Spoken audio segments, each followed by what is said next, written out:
kamati ya uchaguzi kwa ajili ya kutangaza matokeo kwa wagombea wetu wote wawili wa Jamhuri ya Muungano wa Tanzania, Bwana Wilson Elias, na kwa upande wa Zanzibar Mheshimiwa Hamad Rashid Mohamed. Kwa hiyo tunatarajiwa, naomba niweze kusoma matangazo haya kama ifuatavyo. Ndugu wajumbe, wapiga kura, naanza kwa kura ya Jamhuri ya Muungano wa Tanzania.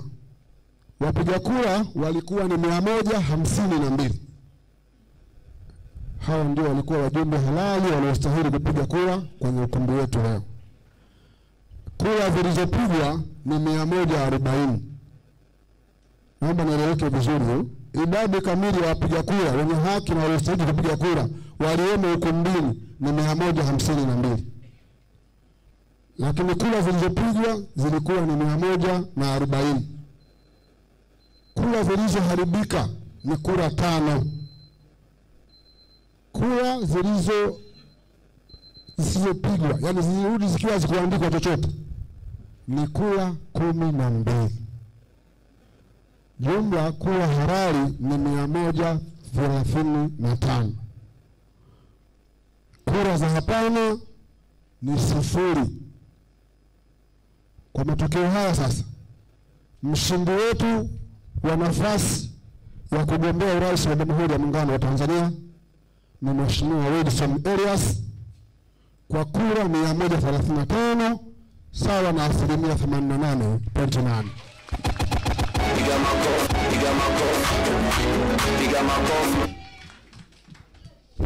Asante sana wajumbe. Mheshimiwa Wilson, hongera sana. Ngoja malize matangazo kwanza. Tunaenda upande wa Zanzibar. Tunakwenda upande wa Zanzibar. Mgombea wetu kwa upande wa Zanzibar alikuwa ni mmoja, naye ni Mheshimiwa Hamad Rashid Mohamed.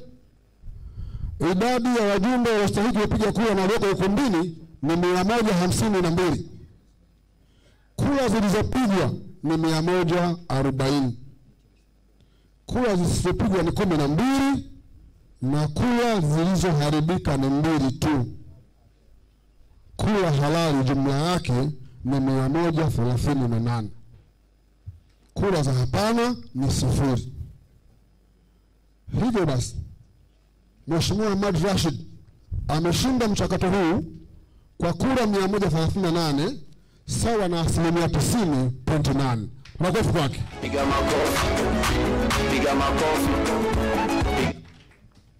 Kwa heshima na taadhima, napenda kuwasilisha matokeo haya kwa Mheshimiwa Mwenyekiti meza kuu na kwa wajumbe, huku nikiwapongeza kwa kazi nzuri. Asante. Asante. ADC. Haya, sasa ni kazi yangu imebaki. Kazi ya mkurugenzi wa uchaguzi na mwenyekiti wa kamati ya uchaguzi nifanyeje? Baada ya kupata matokeo halali na halisi ya wagombea urais wetu pande zote mbili za Jamhuri ya Muungano wa Tanzania. Mheshimiwa Hamad Rashid Mohamed, yeye ni mgombea kupitia visiwa vya Malashi kule Zanzibar, ambaye amepata kura 138 sawa na 90.8 kwa maana 8.